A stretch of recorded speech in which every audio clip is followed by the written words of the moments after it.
Good evening, proletariat! Welcome to Turbo Tuesday, the show where we test the mettle of whatever boss Reddit is salivating over this week. As always, we built a list designed to showcase our CEO of choice and test their business acumen. After head-to-head, we'll give them a performance review and decide if they're likely to make it in the free meta, or if they'll need to be sent to a Siberian gulag.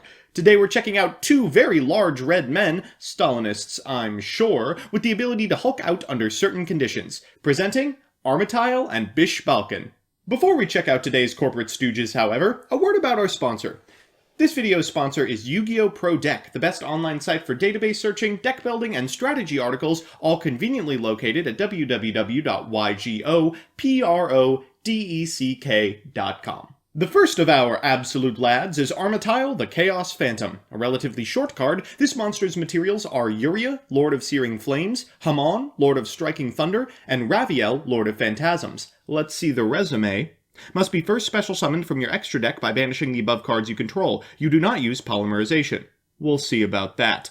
Cannot be destroyed by battle. This card gains 10,000 attack during your turn only. The second big boy has the level of word soup we've come to expect from a CEO of his caliber. Let's check the qualifications.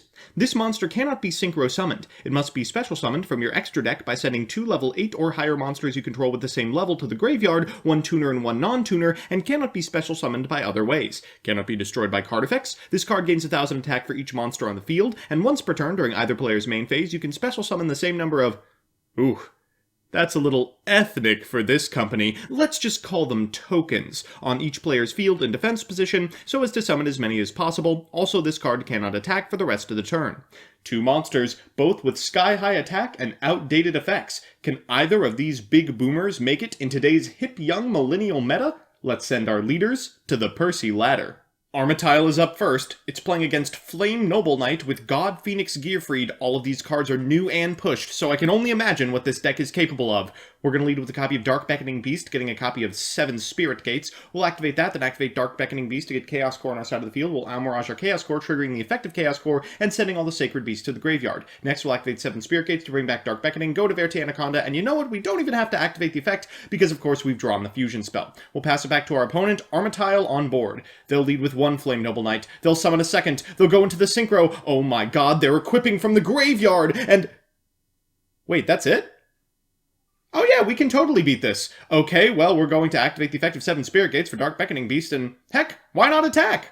Next up is BISHBAALKIN, and they're opting to have a go at their game on hard mode, taking second versus Traptrix. Yikes. The Traptrix player will start with a copy of Mantis before link summoning a Sarah and special summoning a Parallel Exceed from hand and 1 from deck. They'll overlay for a copy of Rafflesia, set 2 and pass. That's at least 2 pieces of interaction BISHBAALKIN will have to play through.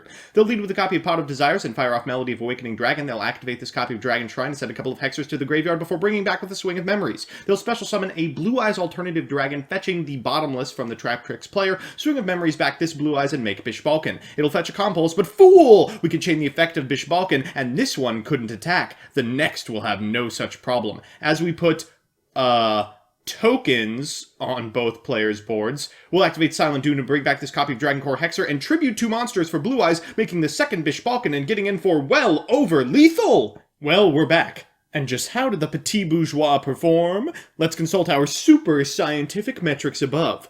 First, let's assess Armityle. I'm awarding this rambunctious royal a 3 in terms of consistency. A few days ago, this would have been an easy 1, but a smattering of structure deck support will do wonders for a fossil like the king. I'm awarding this walking polycule a 2 in terms of investment. You don't have to make much material to cast this chaotic chungus, but it's quite difficult to make him outside of anything but his own respective deck. Finally, I'm awarding the Malicious Monarch a 1 in terms of payoff. Can't be destroyed by battle? Come on now! If we needed that effect, I'd hire my nephew, Marshmelon. Next, let's break down BISHBAALKIN. I'm awarding this non-piece of Phantasm Spiral support a 3 in terms of consistency. Like Armityle before him, he's a trivial investment in a dedicated list. We had to make him twice against Traptrix. I'm awarding this Supreme White a 2 in terms of investment. You don't necessarily need a dedicated deck to barf out this bad boy, but you'll make him infrequently if he isn't your main objective. Finally, I'm awarding this Speedy Lord a 2 in terms of payoff. Does it win you the game? Honestly, probably. Under Master Rule 5, I'm sure you can figure out some way to FTK with 4 tokens. With that said, my final verdict is a congratulations to BISHBAALKIN. Cameraman! Cancel the structure deck import.